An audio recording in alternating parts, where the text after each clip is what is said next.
Muito bem, seu Oriente, nós estamos aqui com o Yuri, que é psicólogo, e o padre, que também é psicólogo, o padre Rafael, né? E eu estou aqui de telespectador junto com você, para a gente tentar entender um pouquinho mais essa equação toda do medo, da fobia, das síndromes, dessas situações todas que a gente vive. Eu creio que a maioria de nós vive o que, acho que foi o padre que disse, medo de ter medo, que a gente vive esse excesso de... A gente se sente ameaçado, né?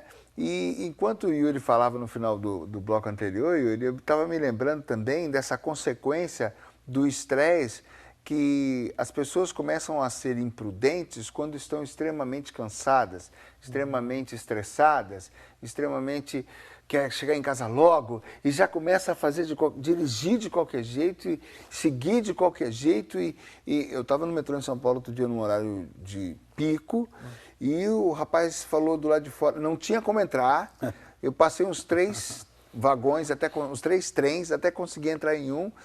Assim, a porta fechou atrás. Quando parou na estação seguinte, o rapaz falou do lado de fora, eu tenho que ir embora agora, eu tenho horário. E garrou no ferro assim, puxou todo mundo. Então, a gente começa a ter umas atitudes, às vezes, por desespero. E começa a ser inconsequente na nossa preservação, né? Então, o medo ele tem uma característica física, genética, está no nosso cérebro, mas como é que você usou? Está no nosso... Nossa amígdala cerebral. A nossa amígdala cerebral. E ele é próprio um dom de Deus, uma graça para a gente se preservar, né?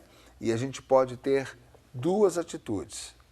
Ou sermos completamente inconsequentes, desprezando todo tipo de medo, de ameaça e se sentindo um super-herói, né, se entregando a uma prepotência, ou esse medo começa a ficar exagerado por eu não vou usar a palavra pânico, né, mas por um ciclo que se repete de eu voltar nesse medo, vou realimentar esse medo até ele ficando potencializado em mim.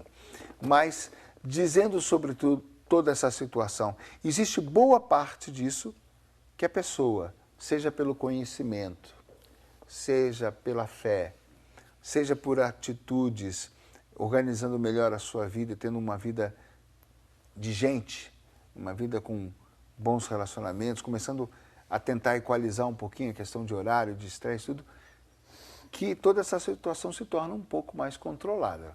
Sim, sim. A primeira coisa é que a pessoa tem que avaliar qual que é o impacto que esse medo, ou se já é fobia, está tendo na vida, no dia a dia. Quando ele se torna incapacitante, a pessoa tem que buscar uma ajuda, sim, e começar a reavaliar. Estresse, como você falou, é um fator para causar, sim, ataques de pânico. Por quê? Porque a pessoa vai ficando tão estressada que chega, às vezes, a começar a correr com o carro porque está atrasado para o compromisso e, de repente, deixa de tomar alguns cuidados. Começa a não cuidar mais da própria saúde porque está com tantas coisas e chega a um ponto de poder chegar a estafas onde a pessoa pode ter crises e precisa de tratamentos mesmo. A psicoterapia, ela vai trabalhar exatamente com isso, com os conhecimentos e principalmente com os sentimentos que a pessoa tem, para ela aprender a lidar com essa confusão mental que ficou na cabeça dela, para ela poder separar o que é a realidade, o que é a fantasia já do medo excessivo e como lidar com o sentimento dessa impotência que ela tem perante os perigos.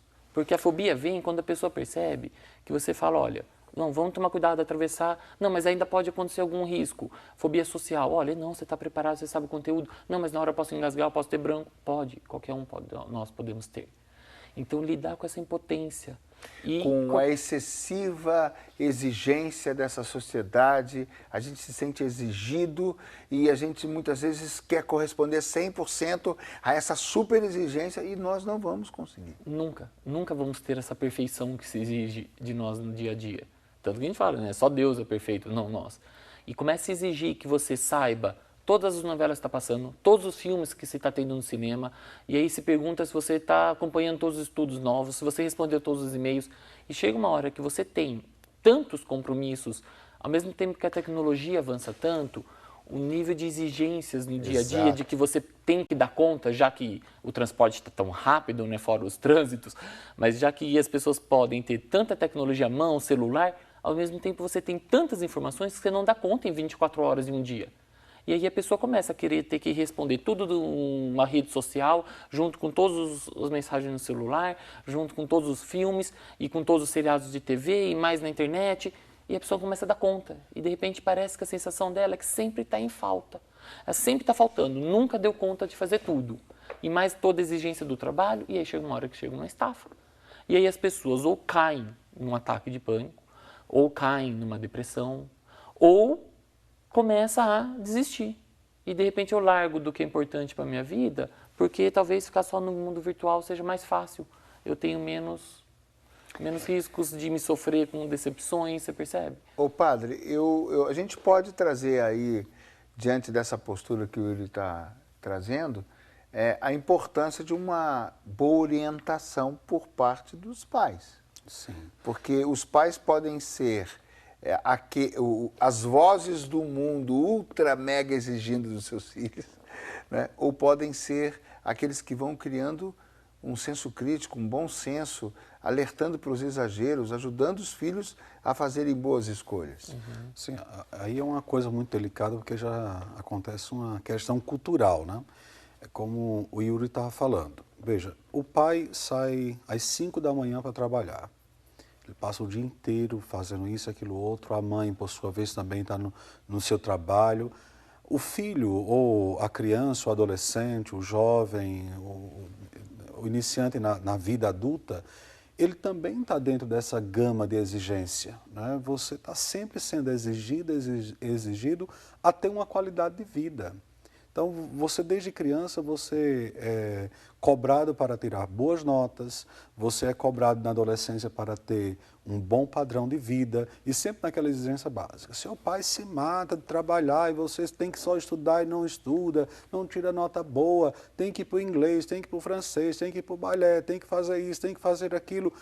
Às vezes eu conheço muito de perto crianças de 9, 10 anos que têm uma agenda que nem um adulto consegue cumpri-la.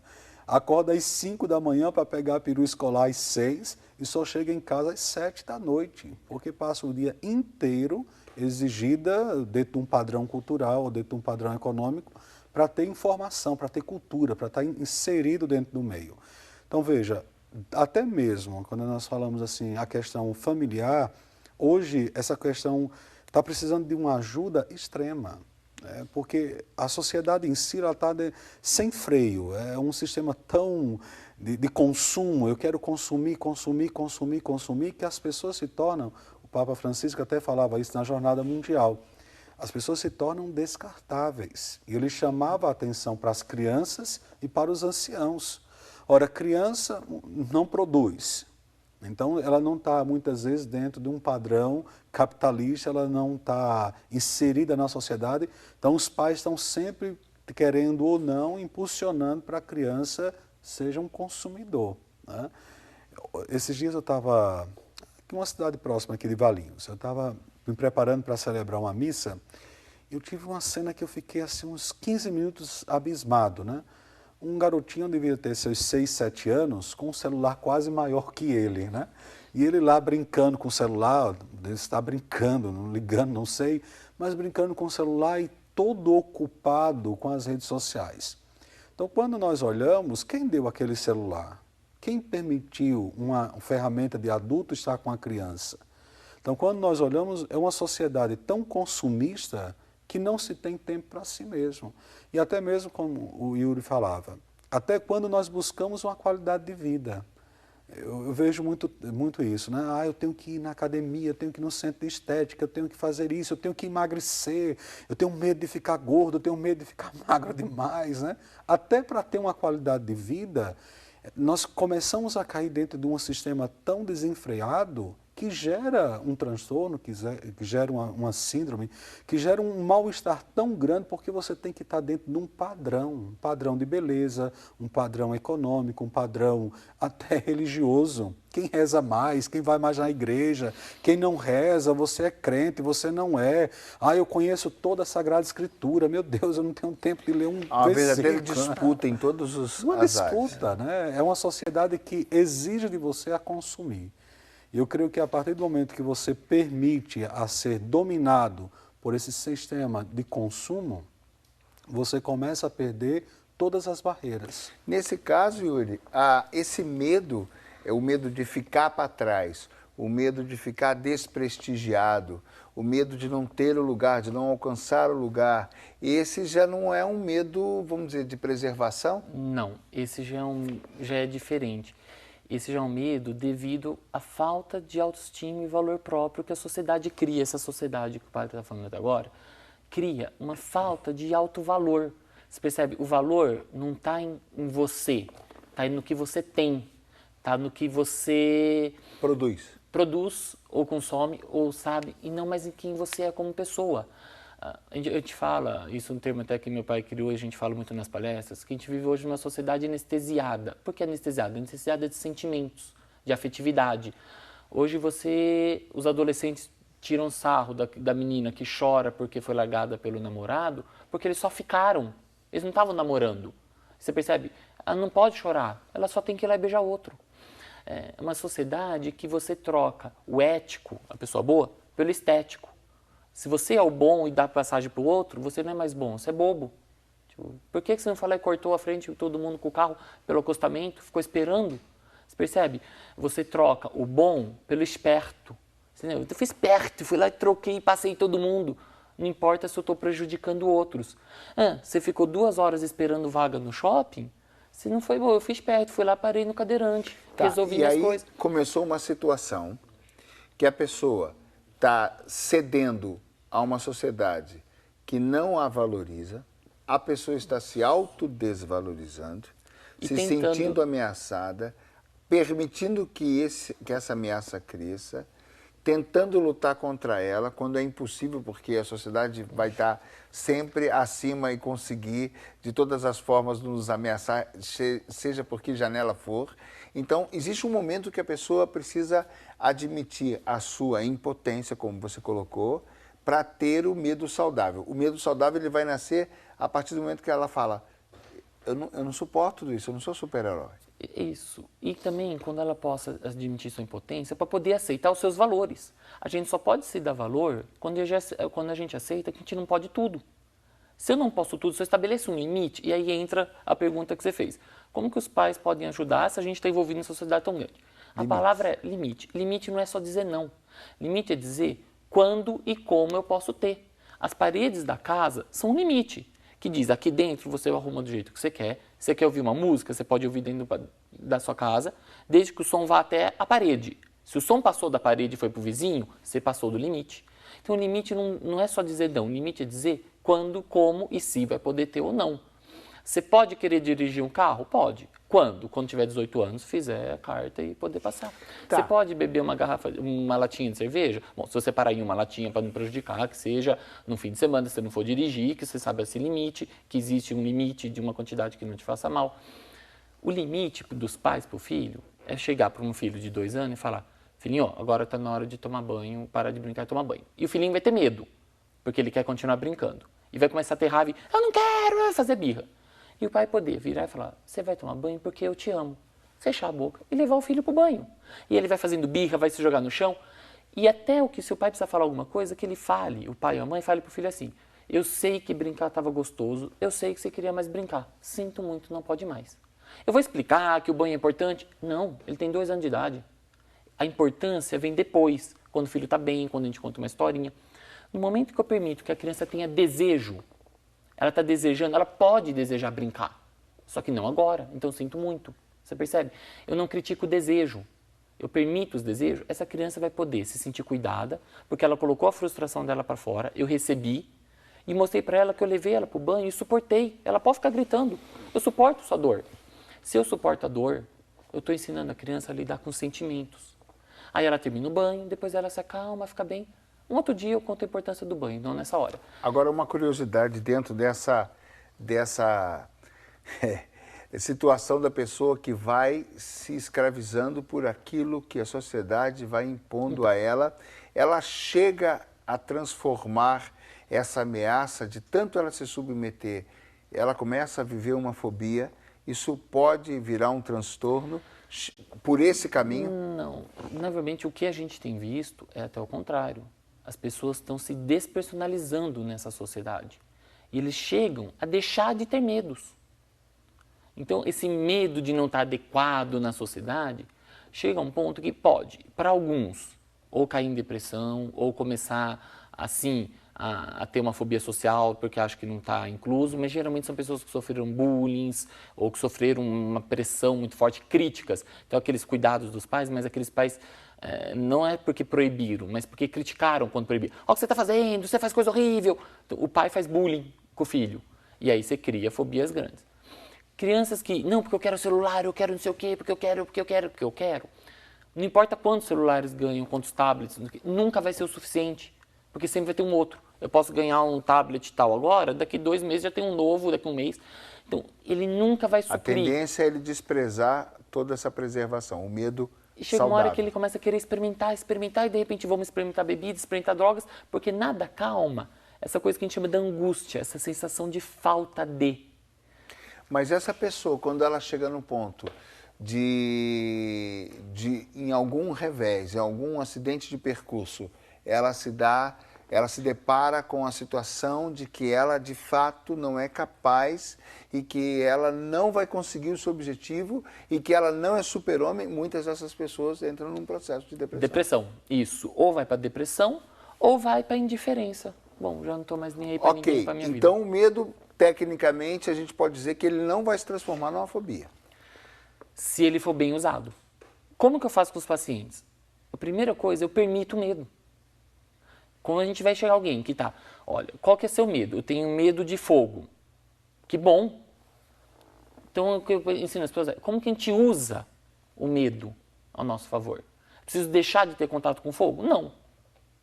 Aonde que o fogo é controlável? Então, no fogão, então vamos aprender como utilizar esse fogão do jeito correto para não perder o risco. Vamos fazer um curso lá de brigada de incêndio com os bombeiros que vai ensinar que se uma panela está pegando fogo, você nunca taca água. Você põe um pano molhado e cobre, que você taca água, aquele fogo explode na tua cozinha. Então, a gente vai atrás, aí sim, o conhecimento vai servir. Se eu tenho um medo, eu tenho que ir atrás de conhecimentos que me permitam cuidar e não me impeçam de viver. Lembra, o pânico, fobia social, é quando ele causa prejuízos na vida. Então, eu tenho medo de voar de avião. Falo, que bom. Então, nunca vou voar? Não, vai voar. O que a gente faz?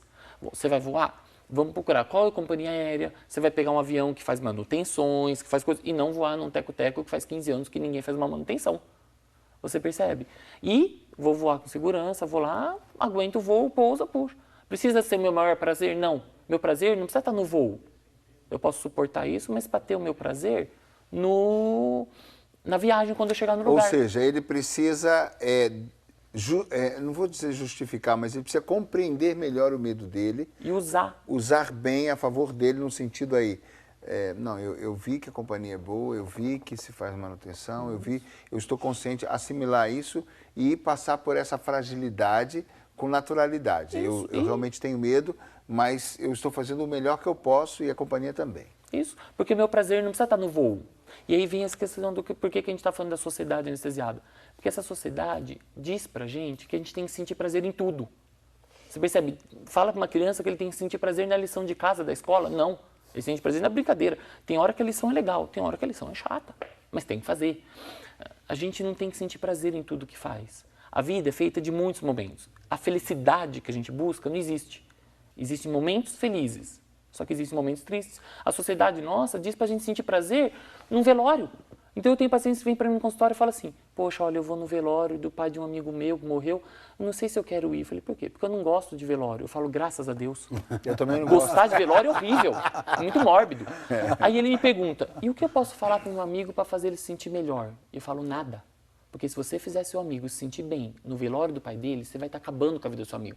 Velório foi feito para a gente velar um corpo, é para a gente chorar, é para a gente se sentir mal, é para a gente se despedir e acreditar que ele foi para Deus.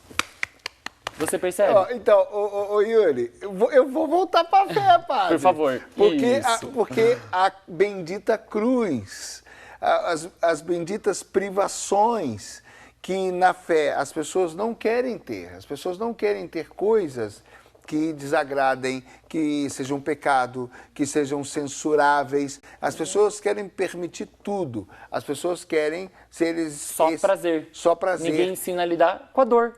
Mas eu ia dizer os prepotentes, eles querem poder tudo. E não adianta. Não adianta. Tem momentos que você tem que fazer renúncia. Renuncie-se a si mesmo. Jesus renunciou à própria vida e Maria chorou. Poxa, se Maria pôde chorar, nós não podemos chorar por uma dor? É verdade. Uma coisa que você falava que me vinha muito essa dimensão, né? Eu creio que o resumo desse bloco, a gente poderia até dizer assim, é limites.